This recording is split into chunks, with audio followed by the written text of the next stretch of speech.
Iowa is inevitable. Spring, summer, fall, and even winter. Dangerous weather conditions can threaten life and cause extensive damage to property. Tonight, we take a closer look back at our most recent severe weather event on March 5th, as well as December 15th, a day like no other in the history of Iowa's weather. How did this happen? And are severe weather events like this becoming more frequent or violent as a result of climate change? Plus, could a changing climate redefine what we have historically called Tornado Alley? Flooding can be more dangerous and claim more lives than tornadoes. Tonight, we will show you what new technology is making it easier for forecasters to prepare for flooding events. And in this age of disinformation, is there a real danger in getting critical weather information from unreliable sources? All this and more right now on Iowa's Forces of Nature, a Local 5 Severe Weather Special.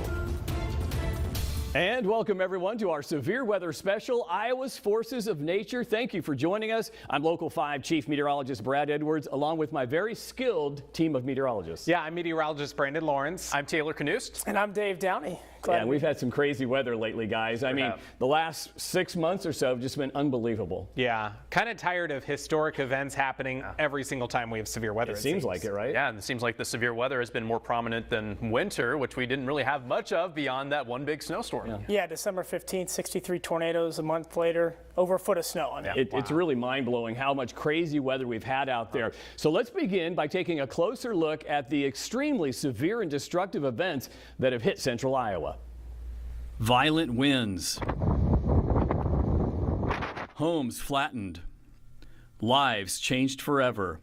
We were hunkered down in the basement, and it was the scariest thing I've ever experienced. It's not uncommon for Iowa to get tornadoes in March, but this was different. The tornado that struck Madison County was only the state's third EF4 in the month of March. Its 70-mile track was Iowa's longest tornado track in nearly 40 years. From Winterset to Norwalk, Pleasant Hill to Newton, cleanup efforts continue, and many are just grateful for their lives. We're all alive. We're all safe. This is all just stuff. Sadly, 7 Iowans lost their lives on March 5th, 6 in Madison County and 1 in Lucas County, where a separate EF3 tornado left its own path of destruction. In all, 13 tornadoes have been confirmed in Iowa on that day. And all of this came less than 3 months after the last unprecedented storm, the December derecho. It was a day like no other in the recorded history of Iowa's weather. On December 15, 2021, an extremely powerful low-pressure system brought a plethora of weather phenomena. Records were shattered that dated back nearly a century and a half here in Iowa. It was really a case of the warmest December temperatures on record clashing with the winter's intense jet stream energy. All but 2 counties in Iowa had some type of severe weather warning issued, also a new record. In all, 118 severe thunderstorm and 71 tornado warnings were issued. And there is no doubt that each one of them was warranted as another record was shattered. The most notable one is that was the most tornadoes that occurred in the state of Iowa in a single day. We currently have 63 tornadoes that we've recorded on that day. The previous record was 35. That's right. We nearly doubled the old record set on a summer day in 2014. Of those 63 tornadoes, 21 of them were EF2 or stronger, which is yet another record. Before this epic storm, the state of Iowa had only recorded a total of 5 December tornadoes since 1950. This powerful storm system wasn't just rare, it was literally one of a kind. It was the first and only derecho ever seen in December, not just in Iowa, but anywhere in the United States. However, this wasn't like the derecho we had back on August 10th of 2020. That was a progressive derecho, while this one was a much less common serial derecho. Typically, serial derechos develop ahead of a cold front, and they move with the same speed as the winds in the atmosphere surrounding the storm, which is why we saw storms and tornadoes moving at 60, 80 miles per hour, in some cases even higher. Okay, let's compare the derechos out there. Going back to August 10th, the progressive derecho, that was the costliest thunderstorm complex we've ever seen here in the United States. This last one, about $2 billion, which is pretty impressive considering it was mostly in Iowa. 770 miles to 320 miles for the track. It was twice as long with the progressive derecho. And then the tornadoes, not even close. Over 100 tornadoes. They're still counting them up, in fact, for December 15th. And you look at the wind, though, that was the classic derecho, 126 miles per hour. This one had much less wind at 88. A lot of people are wondering if such an incredible weather event can be tied to climate change. Climate change influences really all weather to some extent, but other factors also play into how the atmosphere behaves. While climate change can increase the odds of such a storm, climate scientists will need time to study and to quantify the influence that climate change had on the December 15th event. I have to agree with Chad there. It's really hard for a meteorologist or climatologist to really answer that question. But I personally feel that we have been seeing more of those extreme and unprecedented events over the past couple of decades, and I've been here about 25 years. But later in the show, Local 5 meteorologist Dave Downey will take a closer look into that very question. Yeah, it certainly feels that way, that we've seen more unprecedented events. And as Iowa's weather continues to change, the way we communicate about severe weather has also changed. Now, one thing that really has remained the same for a very long time is outdoor warning sirens. Now, of course, while people still rely on them, some experts say it's not the best choice anymore.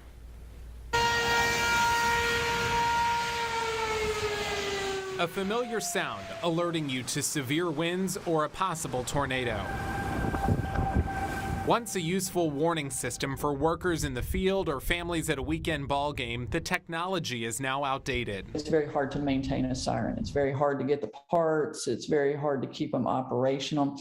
And so part of the issue is they'll malfunction. They won't go off when you need them to go off. They're expensive too, ranging from $25,000 to $30,000 a piece. More than 160 outdoor warning sirens exist in the Des Moines metro alone. But with so many new ways to get information about incoming severe weather, they're no longer the first line of defense. They do provide a role. I think there's an expectation by many in the public that they are a part of that tiered approach.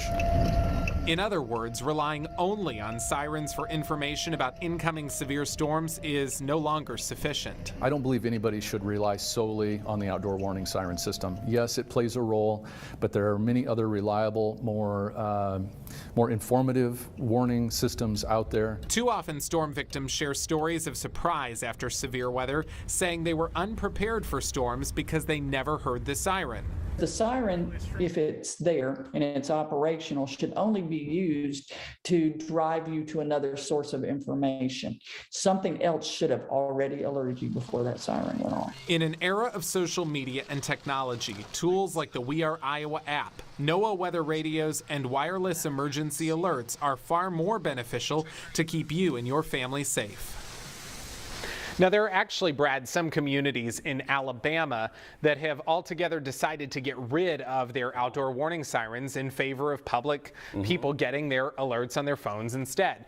I did ask the Polk County Emergency Manager, A.J. Mumm, if this is something being discussed here locally, and he said while the conversation has come up a couple of times before, there's no plans to get rid of the warning system. That's really interesting. I mean, things are evolving out there, especially with everybody having a phone in their hand out there. Right. All right, coming up, Tornado Alley is a common term used to describe where tornadoes frequently develop, why it may be an outdated concept. Plus, from hotter temperatures to increased drought, climate change is making a mark, how it's impacting extreme weather events. But first, some weather trivia. What month has brought Iowa the most tornadoes? We'll have the answer when we come back.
before the break, we asked what month in Iowa has the most tornadoes. The answer is June. The second most active month for tornadoes is May.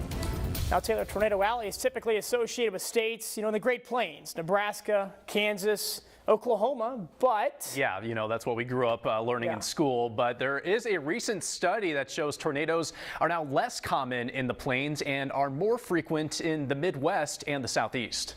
Dr. Victor Gensini is not just someone that studies storms at Northern Illinois University, he also chases them. So I go to the Great Plains every year. I travel 10 to 15,000 miles in search of these supercell storms that are, native to the Great Plains and also the Midwest, including Iowa.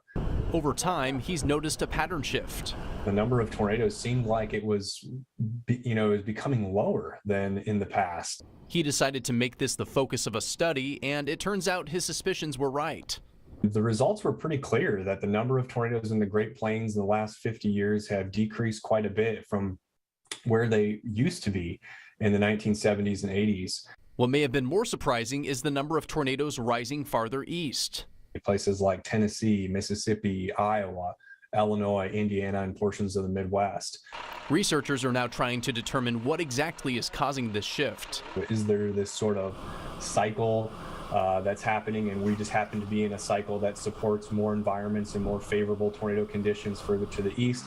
Or is this something that our climate models have been actually suggesting will happen in the future with a drying out, a more arid climate in the southern Great Plains? So for now, we can't say for certain whether or not Tornado Alley is shifting. In fact, Dr. Gensini isn't a fan of the term Tornado Alley in the first place. Because I think Tornado Alley leads people to believe that there's a very confined place where tornadoes happen, right? And we know that despite the calendar day, despite the geographic location, including all 50 U.S. states, tornadoes can happen in any of those. All that you need are the favorable conditions for these tornadoes to occur, and they can happen on any day of the calendar.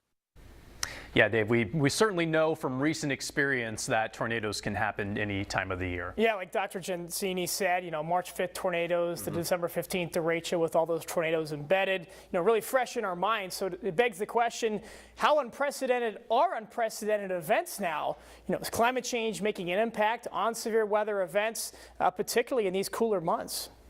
Climate change points to at least some signals that would be in support of increases in severe thunderstorm activity in general within these off-season or cool season months. Dr. Jeff Trapp's observation isn't surprising. Warmer air can hold more water vapor, which can increase the energy in a storm. There are two primary ingredients needed for severe weather of any kind to form. One is the structure in the atmosphere and temperature that contribute to what we call CAPE. It's a form of energy. And then the other is changes in wind speed with distance above the ground that we refer to as wind shear. When both of those ingredients are present and in sync, that's when the strongest storms have the best chance of forming. Researchers are gaining a better understanding of what a warmer future could mean for storm energy and wind shear. We see increases in the values of CAPE and also increases in the frequency of high CAPE, this high fuel.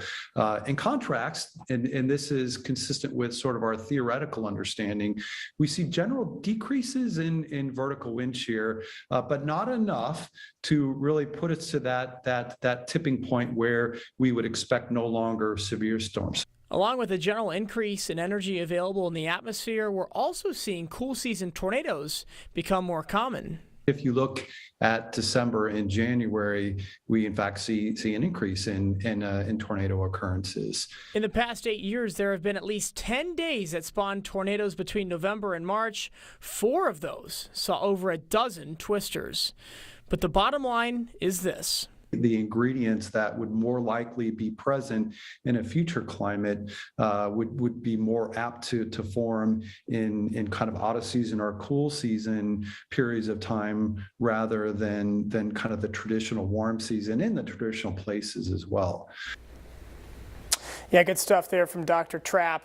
Even though cool season tornadoes are becoming more frequent, there has not been, at least he hasn't seen a jump in nighttime tornadoes. Those nocturnal tornadoes can be up to 2.5 times more deadly than daytime twisters. Yeah, those are scary situations. Definitely important to have warning information, whether it's by the tornado sirens or your phone, to be alerted while you're asleep, or definitely during the nighttime. Yeah, have multiple ways yes. to receive those warnings. Yeah, exactly right. All right, let's talk now about flooding. Some lessons learned from the floods of '93 and '08, how the Iowa Flood Center is preparing Iowans for the next big one. But before we go, here's our next trivia question. How many tornadoes does Iowa average per year? The answer after the break. At Golden Rule Plumbing, Heating, and Cooling.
Before the break, we asked you, how many tornadoes does Iowa average per year? The answer is 50.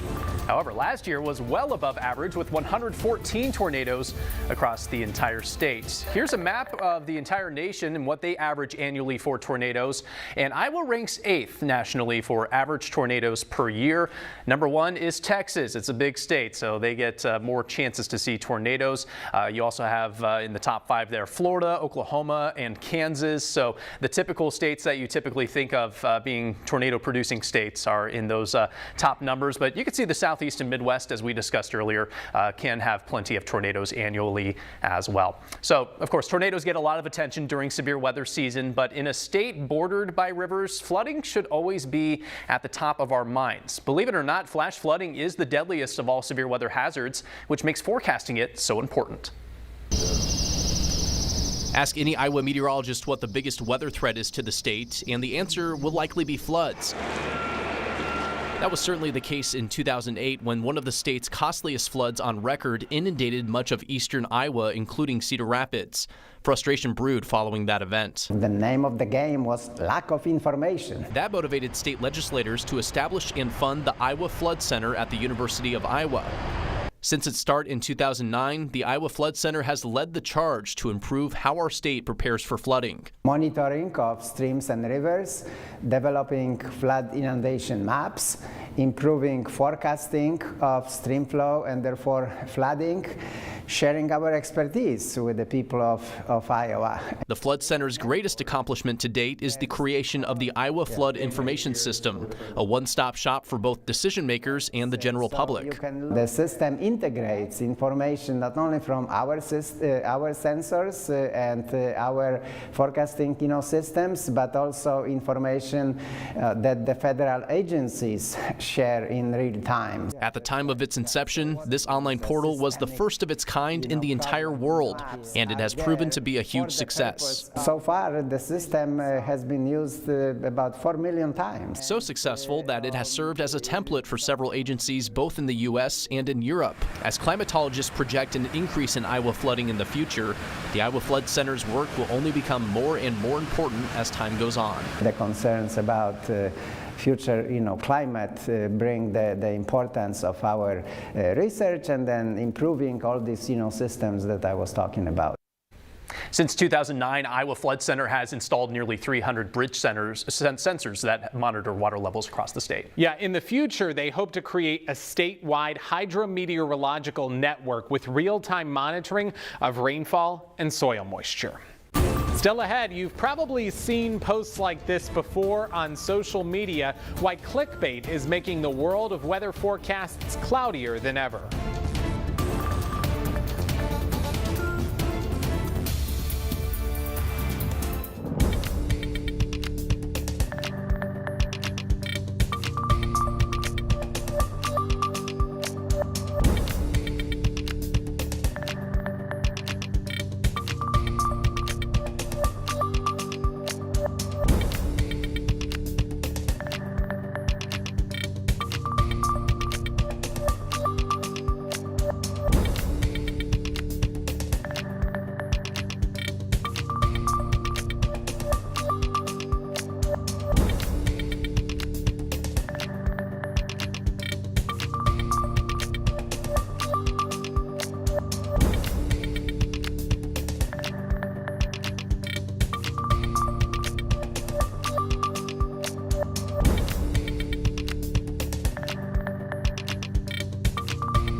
We've shared a lot of information with you tonight, and of course, information is one of the benefits about predicting severe weather nowadays. We have tons of it available to us, and while it is so great to have access to forecasts and weather information at our fingertips anytime, we're also seeing challenges with this as well. Sometimes too much of a good thing can cause problems.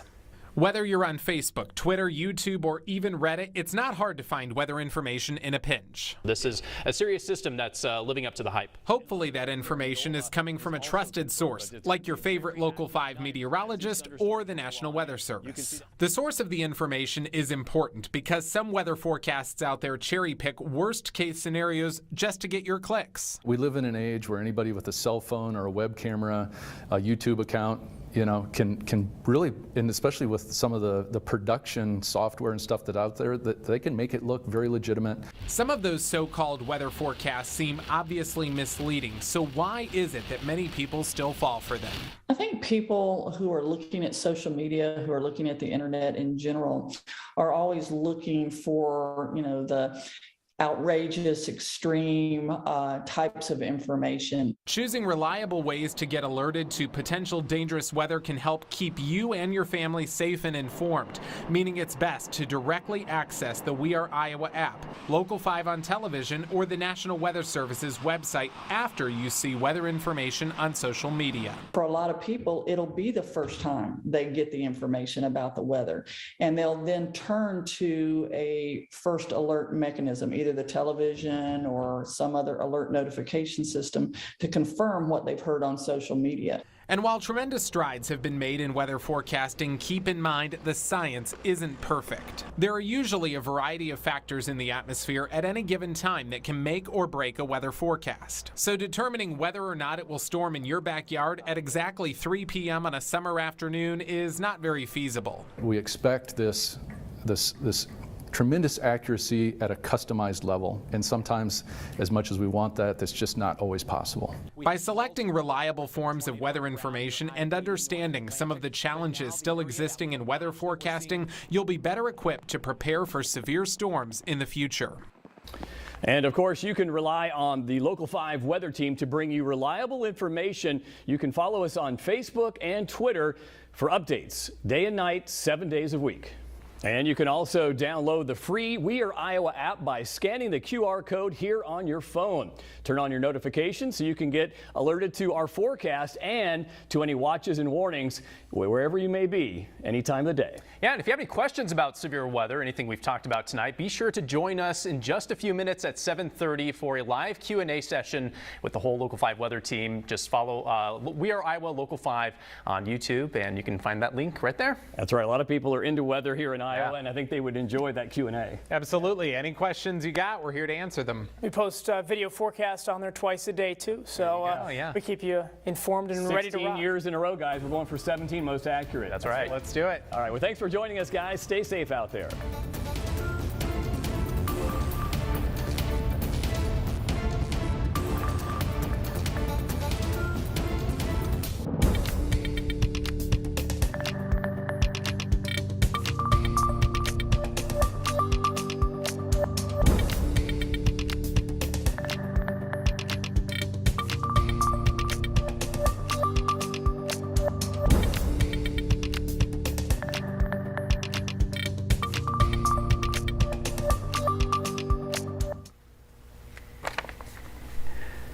All right. Well, welcome, everyone. We are post-game mode right now. Yes, relaxed without our ties, at least two of us are. Yeah, so what you watched there, we have different clothes on. That was recorded. We're here now live on YouTube with Brandon. He's at home right now. He's got to get up really early, don't you, Brandon?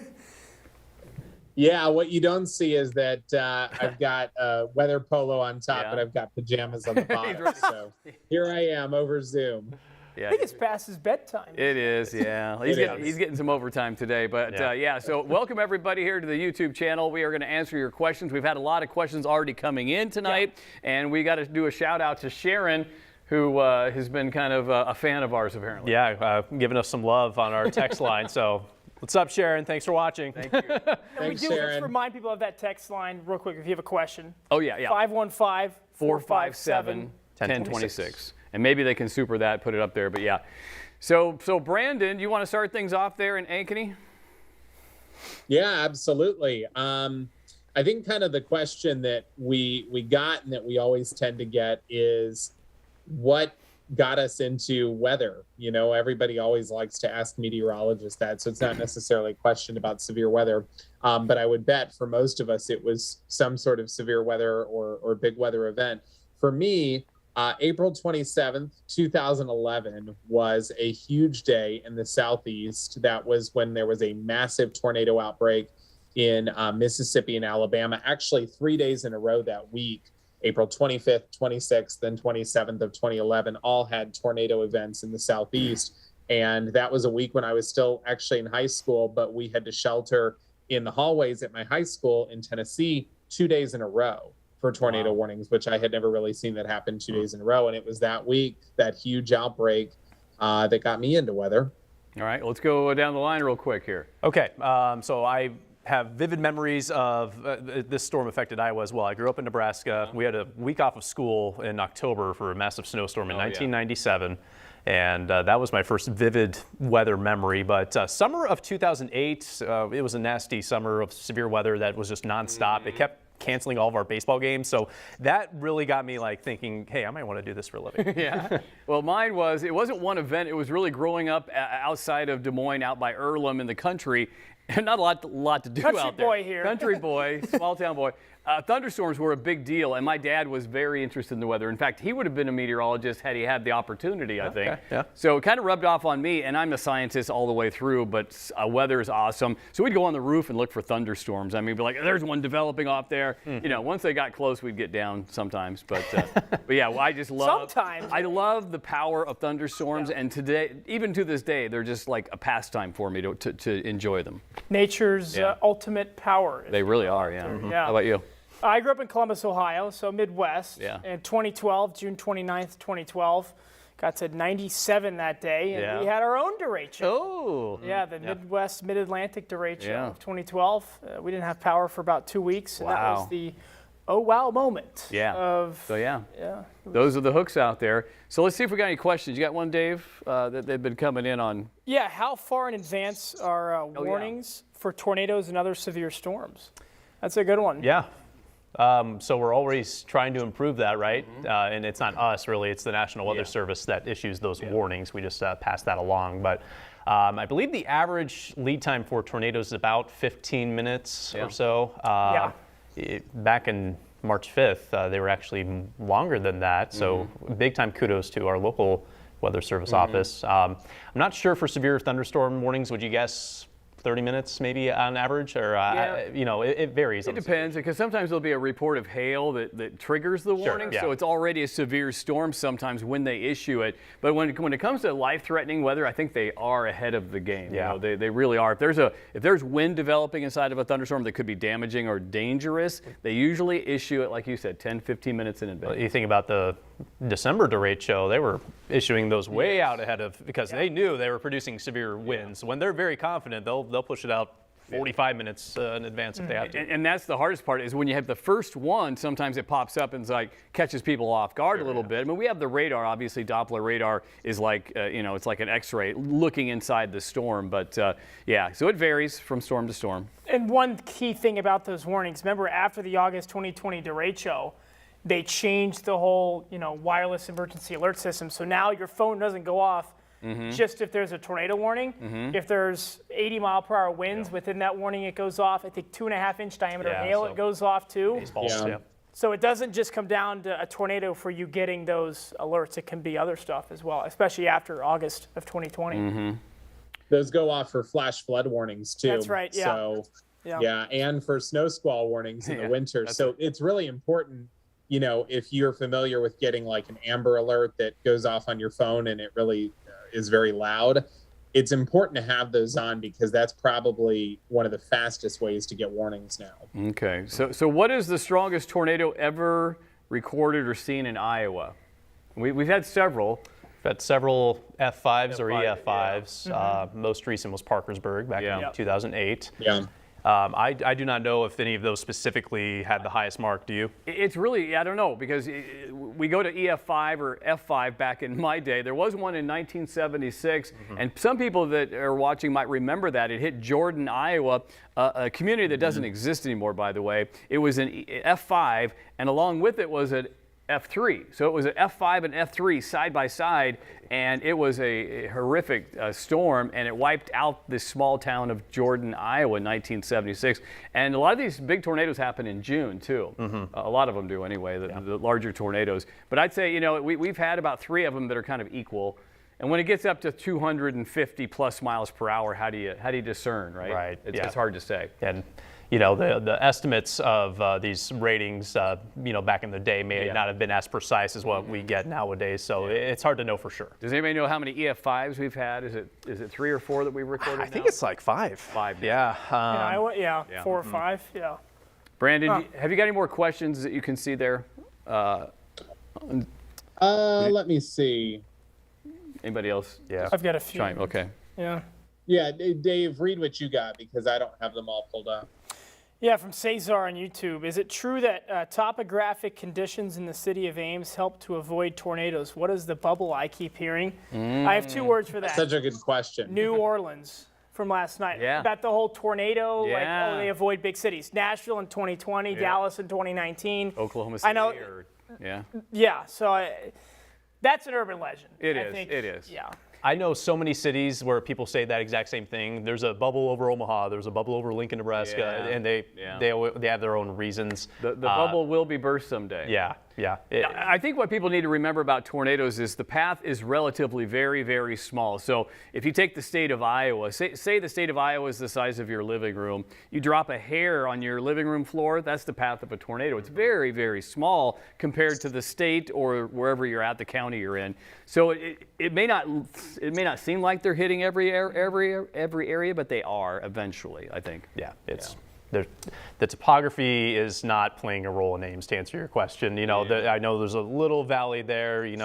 Well, in Winterset we saw that those people were in a valley. Yeah. Especially with larger tornadoes. I can see a smaller tornado staying closer, maybe skipping over a valley, but larger tornadoes they just have a mind of their own, and it did go down in that valley. Yeah. In Winterset. Yeah. And So, guys, a couple of good questions that have come in. One that is a really interesting one, and I don't like to speculate a lot, but it says, from Tim, we have tragically been seeing more people injured and killed in severe weather because of lack of reinforced shelters. Do you think that building codes need to be updated to require shelter areas? And Tim, my thing there is that kind of gets into a policy thing. And I don't feel like I'm super qualified to talk about policy. I like to talk about weather, but I am a firm believer that sheltered places should be marked in as many public facilities as possible. If you go to the Des Moines airport, for example, certain buildings or certain rooms will have a sign that says tornado shelter area. I personally would love to see that everywhere. Yes. I feel like whether or not that should be mandated, I don't know.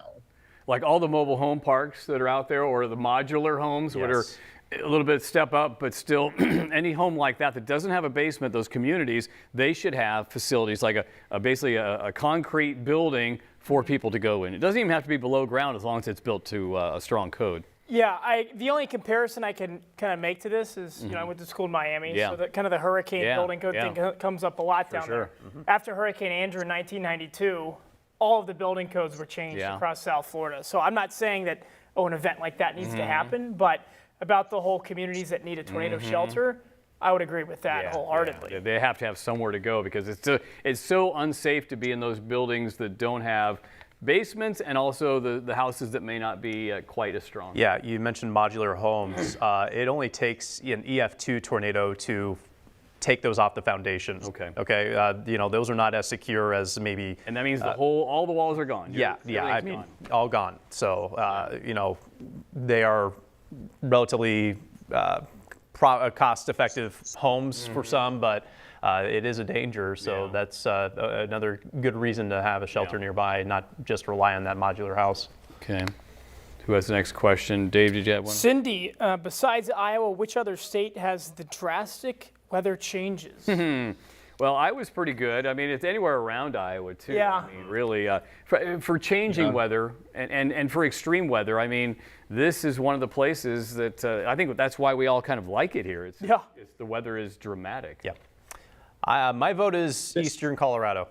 Okay. Probably rapid changes there, too, right? Yeah. I mean, they can get from 80 to snow in 12 hours out there in the winter. And they do get tornadoes, and they do get hailstorms. And gorilla hail. They get gorilla hail in Eastern Colorado. No, Cindy, people always love to say that phrase, if you don't like the weather, just wait 15 minutes. I've lived in 6 different states in my life. They've all said and I swear in all 6 of those states, they say that. Yeah, they do. So I think weather changes dramatically in a lot of places. When I lived in Mississippi, it would flip back and forth a lot too. I think the biggest difference there is you just don't get as much extreme winter. But yeah, I'd say the Midwest, or I'd have to go with what Taylor said. Eastern Colorado is.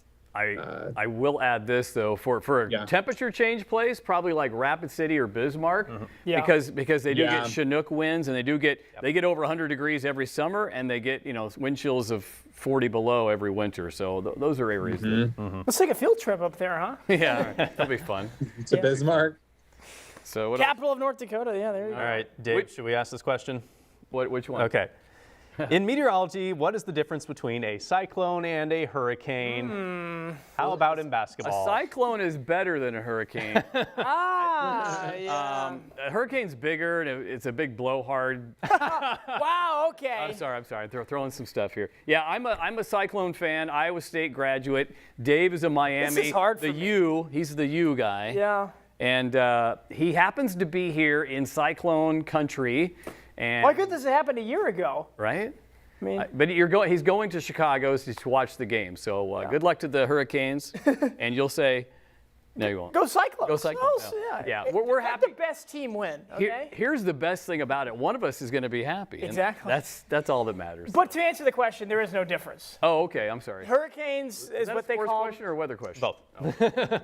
That was a good Great question. Yeah. In the Atlantic, they call it a hurricane. In the Pacific, in the East Pacific, it's a hurricane. West Pacific, it's a typhoon. And then Australia. in the Indian Ocean, oh yeah, it is. Where do they call it? A willy willy? Willy willy. That's what they call it. I don't know if we can say that on YouTube, but we just. But it's a willy willy down by Australia, and so that it's just different. So, all hurricanes are cyclones. Yep. A cyclone's basically rotation. Low pressure. Yeah. Right. Yeah. So, and even tornadoes were called cyclones. Yeah. That's why we got our name. Mm-hmm. Yeah. So yeah, cyclones are basically rotation, and go ahead, Brandon. No, I was just going to say, I was kind of reading some other questions. Don had a really good one that said, is it common for tornado sirens to malfunction? And that kind of piggybacks off of the story that I did. Yeah, it is fairly common. More and more, right? Yeah, well, so I learned that, a single tornado siren can cost $25,000 to $30,000. And for some perspective, the Des Moines Metro has more than 160 tornado sirens. So you think about all that money, and then they're machines just like anything else, but they're kind of outdated, older machines. So the parts are expensive and it's hard to get them. And so a lot of times, they do malfunction. And then it also requires a certain level of human input to get those sirens sounding. It's like a switch. Somebody has to flip it on essentially, and they have multiple, points so that one person can't set it off by themselves. But yeah, there's a lot that can go wrong with sirens, which is why they're great tools, but we shouldn't rely on them completely. Yeah. It drives home the point to have multiple ways to receive those warnings. We are Iowa app right here on the phone. I mean, that's probably the best way. And you also, weather radios are still a good thing, especially while you're sleeping and that. Yeah. Because you can program a weather radio for your county. So you're not, it used to be it would go off all night because there's warnings going on. But now you can program it just for Polk County or just for Dallas County or whatever. Story County. Story County. Pick your place. You pick your place. Yeah, we're not partial to any county. No. Humboldt County. Let's go. There you go. All right. So, any other YouTube questions or anything? Make sure we get to those. I like this one from Don too. What kinds of clouds can signal severe weather, if any? Well, the shelf cloud ahead of a strong front, gust front. And those are the ones that look really ominous. Those are the ones that scare people off of the baseball field. Yeah. You know? Oh boy, something's coming. Storm's coming. Everybody sees the shelf cloud and they see the rain behind it, which is just that homogeneous looking gray. And if it turns green, people say, well, it's hail, and it usually is. It kind of does a refraction, kind of makes it a bit green back there if you get some hail. So yeah, I'd say shelf cloud. But that happened in early July for that hail. Oh yeah, I mean, you could see the green. Yeah. Sorry, Taylor. Cumulonimbus. The big personal fan of that. Yep, the big billowing, puffy clouds that go high and high up in the sky. That's you're going to see that in any thunderstorm. So, but of course. I remember on December 15th in the morning, there's a lot of altocumulus. The mid-level kind of. Sometimes you get that with hurricane outflows too, which makes sense. Low pressure. That those mid-level, they look like those, the fair weather clouds you would see on a nice day, but they're higher up in the atmosphere. Think of them as like the exhaust of the low pressure system. So. And they a lot of times they're the precursor of a stormy time coming. Yeah, exactly. Yeah. Brandon? Well, you guys named most of the big clouds. We got the wall cloud. You got the wall cloud.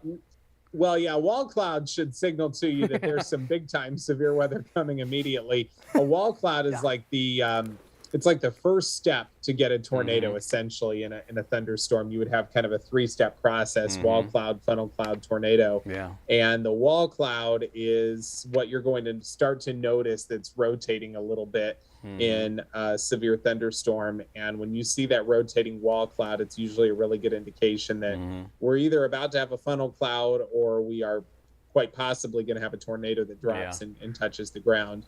I also think this one's not as common, but roll clouds, which kind of resemble shelf clouds a little bit, but they're more tubular looking. They look like I don't know how to describe it. They roll. They look like a big long paper towel roll essentially. They're literally doing this as it gets toward you. Yeah. We don't see those quite as much, but they do happen. Why do most severe weather events happen during the afternoon and evening? Well, that's a pretty easy one because thunderstorms and severe weather usually rely on what we call CAPE, which is available energy in the atmosphere, so convective available potential energy. And it's the heating, and it's heat and humidity. And when is it hot and humid? Afternoon and late afternoon and in early evening. And the evening has the advantage of above the storm it starts to cool a little bit, and then down below it's still very warm and humid, so you get some cooling aloft and you create more instability, or basically the air wants to rise even more, even faster. So anywhere between 3 p.m. and 10 p.m., that's when you get most tornadoes actually. I think about 75% of tornadoes happen between 3 p.m. and 10 p.m. because of that very fact. August 10th, 2020 would like a word with you. Yeah, right.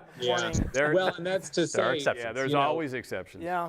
There's always exceptions. Taylor could tell you stories about that's all it's the been EF2 tornado that happened in the middle of the night in Adair. And was that 2019, Taylor? Yes. Yep. April. Yeah. No, it was May 2019. And it was in May. Yeah, and that goes to the point that lately, the last 2 years, it's weather gone wild. I mean, there should be videos out about this. Maybe that's a marketing. There you go. Weather gone wild. That's our next special. But it's not normal weather anymore. When do we have June tornadoes? That's our most likely month to have tornadoes. And tell me the last time we had an outbreak in June. No one knows.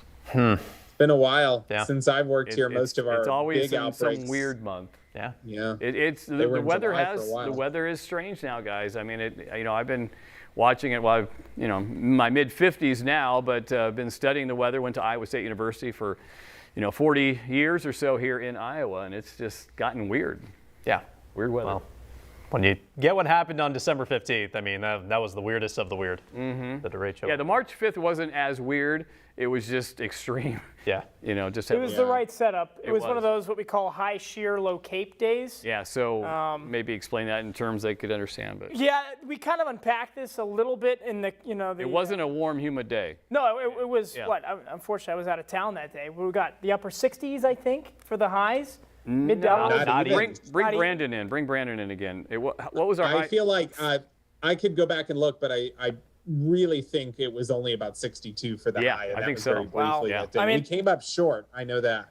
That even further emphasizes the high shear, low cape days. So high shear means a lot of wind. A lot of wind, a lot of rotation. Rotational. I want to say easier conditions for what we call mesocyclones, or broad areas of rotation to form, which are the precursor to wall clouds, which we talked about. Yeah. So you think of it, you get a broad area of rotation inside the thunderstorm, the mesocyclone or whatever, the supercell. And then it's like a skater that tightens up. So when the skater's got his or her arms out and they tighten up, that's what the thunderstorm does. All that energy gets concentrated at the updraft of the storm, and you get yourself a big tornado sometimes. Yeah.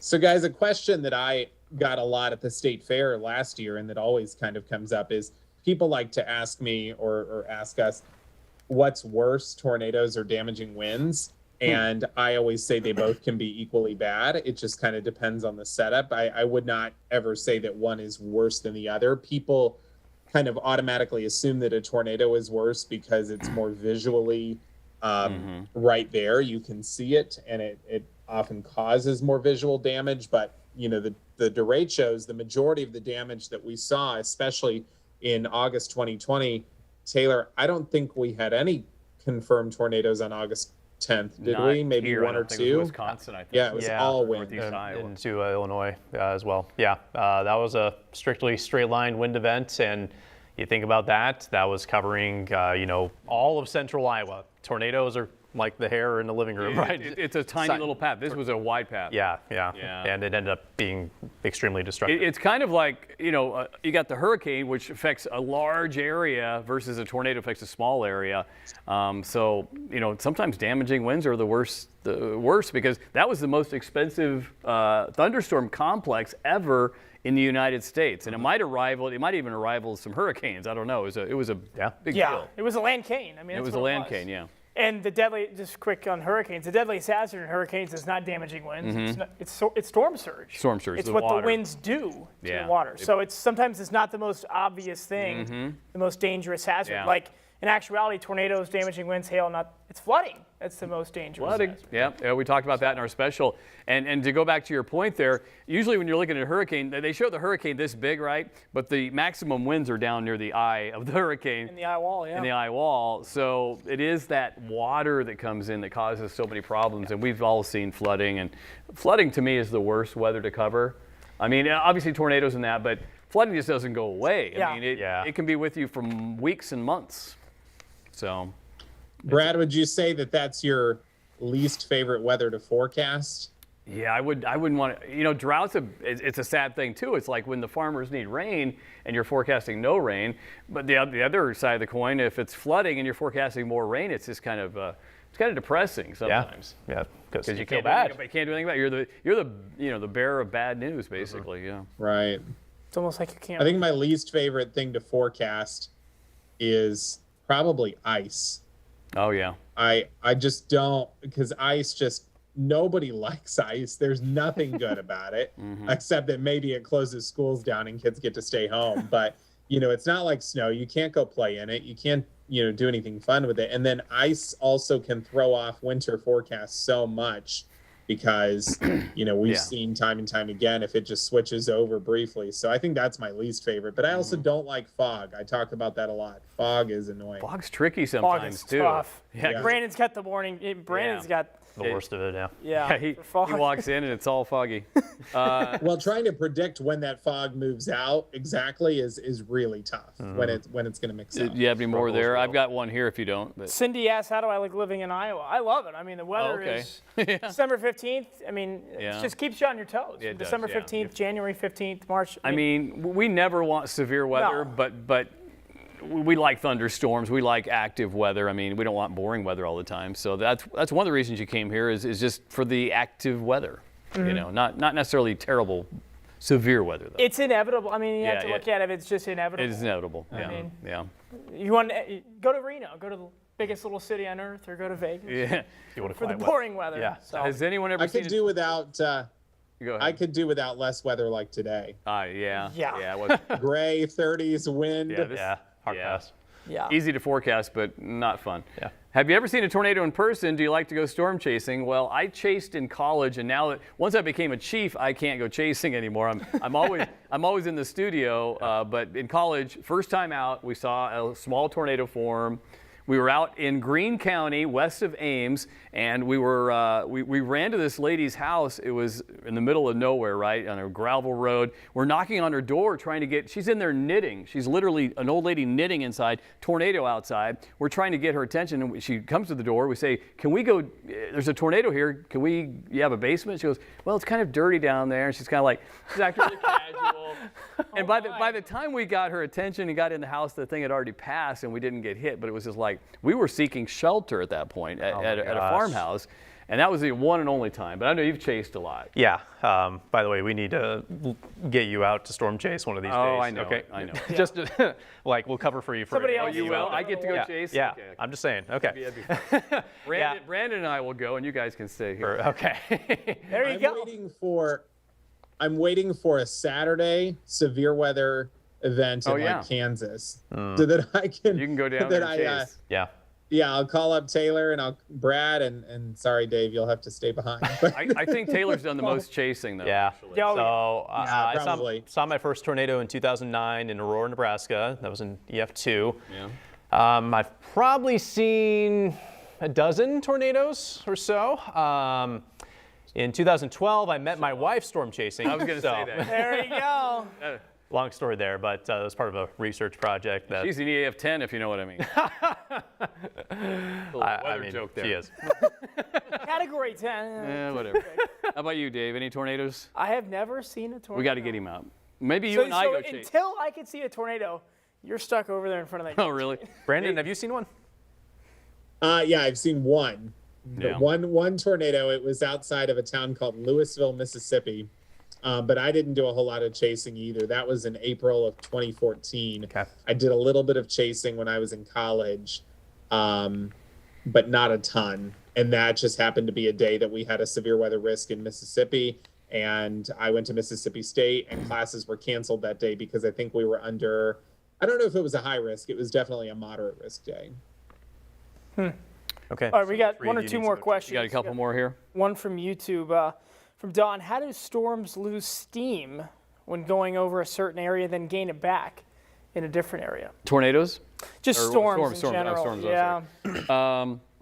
Well, storms sometimes cycle, and it's kind of like breathing, I guess you could say, or they have a weak spell. They might lose their inflow for a while, but we've seen this happen quite a bit. They cycle. Yeah, for tornadoes.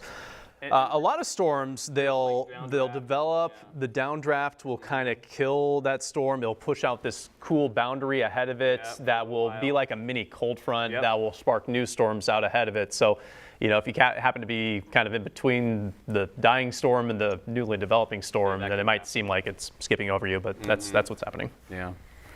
Kind of like with hurricanes, Dave would speak to this too. Storms, especially like tornadoes and hurricanes, they don't really like a lot of interaction with things. Yeah. And so, hurricanes, the minute they hit land, they will eventually start to lose some of their steam and lose their momentum just because they don't like all of that interaction with everything that we've got on land, buildings, trees, things. Even Cuba. I mean, Cuba's a small, country, but it has big mountains.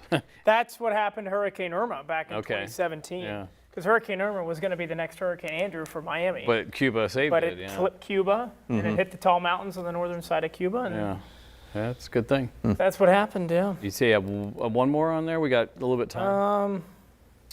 Cindy asked if y'all went storm chasing, and I guess we answered we that one kind of already. answered that. Here's a derecho question. Will we have another derecho anytime this year?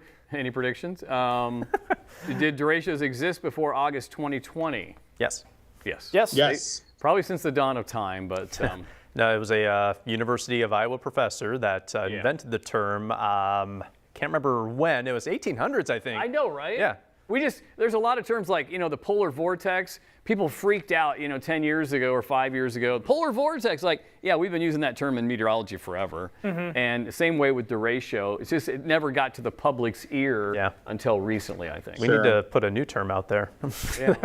Well, the more recent one that has been picked up by a lot of national outlets, but it's one that's been around forever too, is bombogenesis. Oh, yeah. And bomb cyclones. They love to talk about that. do. And that's Yeah. It's like those headline grabbing terms, That's a big word. Let's use it. Yeah, let's use that one. That gets everybody's attention out there. So I guess we're going to wrap things up unless there's any more questions coming in. There's one more good one, Dave, from Cindy. Yeah. How long does a tornado stay on the ground? What is the longest track a tornado has stayed on the ground? Start with the in Iowa. Oh, in Iowa? Well, that might be recently. Was that the record? No. I think the record in Iowa is over 100 miles. I can't remember the exact length. This recent one from Winterset to Newton was about 70 miles. That was the longest track since 1984, right? Yeah, that's right. So it's rare for them to be that long. Most are a mile or less. Yeah. They'll touch down briefly and go right back up. The thing about tornadoes. I think the longest. Yeah, go ahead. The longest in the country is still the tri-state tornado, right? The Mayfield tornado almost got it, but it lifted for a little bit. Yeah. That's right. Yeah. So tri-state was Missouri, Illinois, and Indiana. Am I right in that? Yeah. So I think so. Yeah. So to be tri-state, because there was one that hit Xenia, Ohio, too. That's a different one. Bad. That was an F5, but that was a different one, yeah. So to be certain about it, the long track tornadoes are always big tornadoes. Yeah. They're always large tornadoes. And most tornadoes, like 70%, 75% tornadoes are EF0s, EF1s, and they are usually a mile or less, and they're something goes wrong that causes it to lift. They're just little spin-ups, basically, compared to these big monsters that just plow through anything. Cities, I think about Joplin, Missouri. Was that EF4 or 5? I think that was a 5. Joplin was a 5. Yeah. So that's another case where an EF5 slammed right into the city. I think school was out that day. Was it? But it was. They were so I think lucky. Joplin occurred on a Sunday. Yeah, you're right. Yeah. So luckily, because it did hit, it demolished a school. So it's just. So anyways, we were going to plan on going 30 minutes unless the questions kept coming in. Uno mas. One more. Okay. All right. Not sure if this has been asked, but how does the NWS determine if a tornado watch is going to be issued? The conditions are favorable. Yeah. Is the short answer. That's the short answer. And Storm Prediction Center, they're in Norman, Oklahoma, and we monitor them, and they are considered the experts, although sometimes we often disagree with them. I think the important... Because we're the experts, no. There is a distinction. The Storm Prediction Center is the one who issues a tornado watch. Yep. It's not the Des Moines office. It's not. The Storm Prediction Center will work with the local offices, Good but point. the SPC is in charge of actually issuing the watch. So the watch and the local offices may strongly urge the SPC to get that watch out, which has happened before. Yeah. But it does come down to the watch. I think we can all say we're really big fans of our local National Weather Service office. The guys in Des Moines, they are awesome. We work with them directly, and I think they do. I think they're great meteorologists, and they analyze the radar very well. They issue warnings very well. Storm Prediction Center, we've got more criticism for them, and hopefully they're not watching us right now.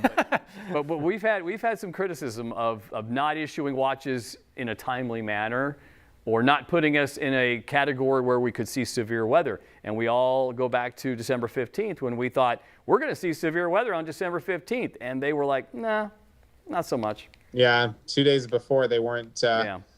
Let's just say the outlooks got upgraded very quickly. In that week. So, if you do have more questions before these fellows wrap it up, if we didn't answer it, you can text them to us still, 515-457-1026, and we will answer them. We'll respond to you. So if there's more questions that we didn't get to here, so we're just feel free to ask.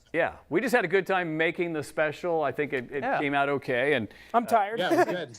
Everybody worked hard, especially Dave and Brandon and Taylor. I just sat back and told them what to do. So, but that's my. He wrote the package in the cold open. Yeah. Anyway, so round of applause for Brad. No. So I just want to thank everybody for watching the special, watching Local 5. We are the most accurate. We're trying to hang on to that title for a few more years here, and I'm going to send Brandon to bed so we can get up early tomorrow. Everyone's singing a lullaby song. 5 a.m. Good night. So anyway, thank you for joining us, everyone, and have a great evening, and continue to watch Local 5 for the most accurate forecast. Have a good night. Go Cyclones and